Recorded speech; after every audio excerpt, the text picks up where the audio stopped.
Ouais. Le I-94, ceux qui sont passés par la frontière, tu n'as pas de I-94, tu peux pas appliquer, tu n'es pas éligible. Maintenant, qu'est-ce que les gens font? Par exemple, si quelqu'un est rentré par la frontière et qui veut les papiers par le mariage, qu'est-ce qu'il fait? Il remplit le I-130, ça c'est le papier que ta femme citoyenne américaine l'a pour toi. Et il y a le I-485, ça c'est toi qui signes ça, ça c'est pour la green card. Maintenant, qu'est-ce qu'on fait? On fait d'abord la pétition de la femme, c'est la femme qui applique pour toi pour le I-130 d'abord. Maintenant, si ça c'est approuvé, vu que tu n'es pas rentré par la voie légale, ça veut dire que tu es au juge. Ça veut dire que UCS ne peut pas te donner une green card. C'est le juge qui doit pouvoir te donner une green card. Ça veut dire que tu vas prendre le approval là, du I-130 d'abord que ta femme a rempli là. C'est ça, tu vas aller, ton avocat va aller négocier avec le juge pour qu'on ferme ton case de déportation là.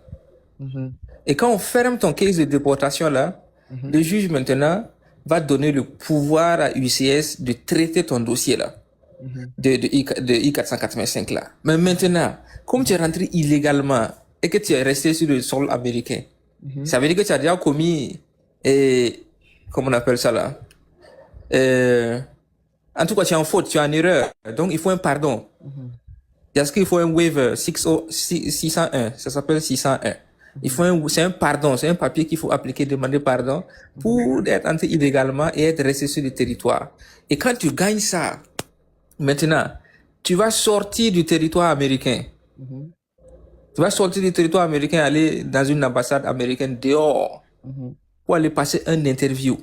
Et quand tu gagnes l'interview maintenant, tu rentres maintenant sur le sol américain en tant que citoyen et en tant que futur résident. Pour que le UCS maintenant ait le pouvoir de te donner ta green card. Maintenant, le problème, c'est quoi? La plupart des gens qui font ça là, c'est des gens qui ont duré ici, qui sont rentrés illégalement, qui ont duré, qui ont des enfants, qui ont un travail, qui ont une femme américaine. Tu vois, ils ont des attaches dures avec le pays. Parce qu'il faut prouver, pour qu'on te pardonne là, il faut que vraiment tu puisses justifier que voilà, c'est toi seul par exemple qui nourrit toute ta famille, tu as des enfants malades, si tu n'es pas là, ta femme ne pourra pas. Il y a beaucoup de choses qu'il faut fournir pour pouvoir montrer que tu es vraiment très important aux États-Unis ici pour ta famille. Parmi eux, il y a des citoyens américains dedans. Donc, beaucoup de gens ne s'amusent même pas à accepter, suivre cette procédure-là. Parce que tu sors, voilà, c'est discrétionnaire. C'est pas obligé qu'on t'accepte le pardon là. Parce que le pardon, on peut refuser. On peut refuser ça. Comme tu peux sortir aussi, on peut te donner ça et puis tu sors maintenant à l'ambassade. Ils vont pas te donner de visa pour revenir. On peut te fermer dehors. Ok, donc, frère, est-ce que tu as déjà vu un qui a fait ça d'abord? Moi, je connais quelqu'un qui a fait ça. Oui, en tout cas, je connais quelqu'un qui a fait ça. Il a fait ça en 2023. En 2023, c'est un Jamaïcain. Mais il n'est pas nouveau aux États-Unis. Lui, il était avec, par exemple, il a vécu avec sa femme très longtemps en Jamaïque. Il a toute une famille, des enfants et tout. Sa femme est venue premièrement, elle a gagné les papiers. Elle ne s'est pas remariée aux États-Unis. Paperasse ici. Donc pour eux là, tu vois que pour lui là, c'est pas la même situation que les autres là. Et il a vécu ici pendant longtemps. Je comprends ce que tu dis. Ça dit, pour être simple, le frère là, il vous explique, on peut le faire, mais pas pour des personnes nouvellement venues. Par exemple, c'est une personne ici qui a fait au maximum ou bien minimum plus de 20 ans ici, qui a des biens. Par exemple, tu as une maison à crédit ici, tu as des voitures, tu as une famille, tu as des enfants. Ce sont ces genres de personnes qui peuvent faire ça là. Mais une personne nouvellement venue ici, ça va être vraiment compliqué pour toi. Donc, la meilleure solution, si tu l'aimes, mariez-vous, tu continues ton caisse. Donc, elle peut rien m'apporter, donc comment ça fait? Non, c'est pas qu'elle peut rien t'apporter. C'est ça qu'il a expliqué, non? Voilà, tu sais, le I-130 là, genre si tu es légalement marié, elle peut faire la pétition de I-130 pour toi, mais tu n'es pas éligible pour la green card d'abord. Elle peut faire le I-130 pour toi tranquillement. Si après tu as envie de sortir, voilà, tout ce que j'ai expliqué là, si tu es prêt à prendre ce risque là un jour, ou bien tu gagnes une autre procédure, ou bien pour quitter tu sais que pour qu'on t'enlève la déportation, il faut quelque chose qui est déjà approuvé. Il faut une 130, quelque chose comme cela là. Par exemple, si un jour tu trouves une autre solution et que tu as envie de sortir de la déportation pour qu'on annule ce truc là, ton I-130 là, tu peux prendre ça pour essayer de négocier pour qu'on annule ta déportation.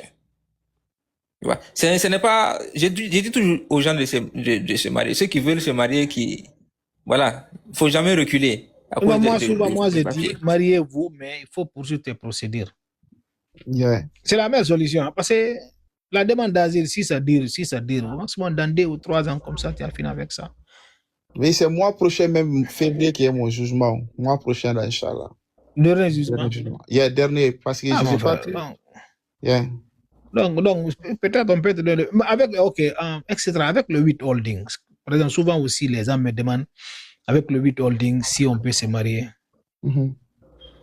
Le withholding là, bon, tu peux te marier, mais voilà, tout ça là, il faut un très bon avocat qui va essayer de poursuivre, mais je crois que le withholding là, peut-être que tu vas sortir Comme du territoire. qu'avec le 8 holding, il n'y a plus de déportation là.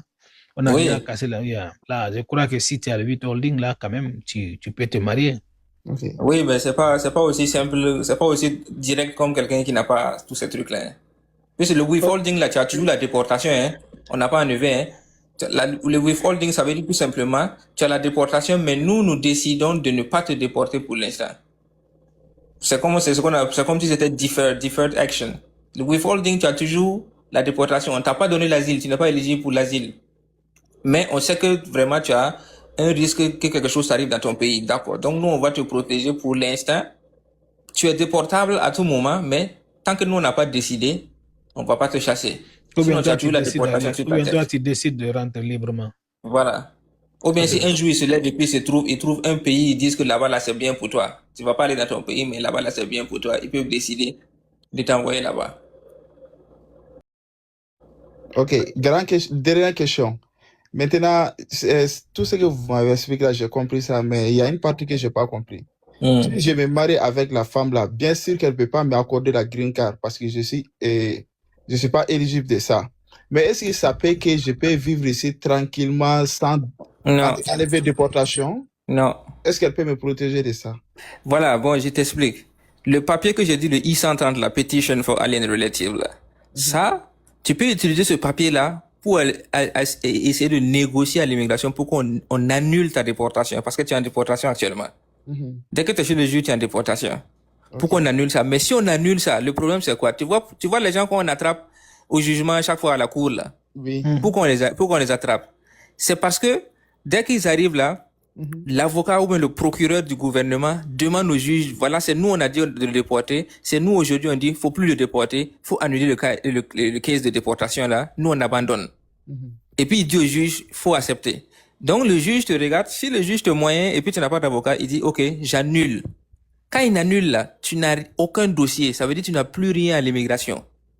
Dès l'instant que tu sors du bureau du juge là, c'est comme si tu viens de traverser la frontière illégalement. C'est ça que l'immigration te prend en même temps. Est-ce que tu comprends ce que je veux dire? Ça veut dire que tu peux te marier, remplir le I-130, si ça marche, tu vas aller casser ta déportation, tout ça. Mais à ce moment-là, tu n'as plus de dossier en bas. Ok. Tu seras c'est comme si tu vis caché, quoi. Ça veut dire le jour où on te prend là, tu vas repartir encore en déportation. Wow. Tu vas repartir en déportation. Qu'est-ce que tu vas aller raconter là-bas maintenant? J'ai toujours peur de rentrer chez moi. Tu vas aller faire un crédit, faire une interview. Voilà. Tu vas trouver une autre solution. Yeah, ok. C'est que le gars l'a dit encore. Et les personnes souvent qui rentrent avec le crédit fait parole là.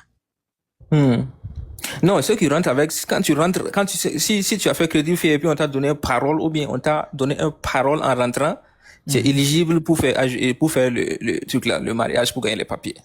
Ok. Là, c'est mieux. Ça, tu peux. Ok, quand même, okay. Même si tu as traversé la frontière, si on t'a donné le parole en rentrant, tu peux te marier et gagner les papiers. Ok. Dernière question, grand là, s'il te plaît.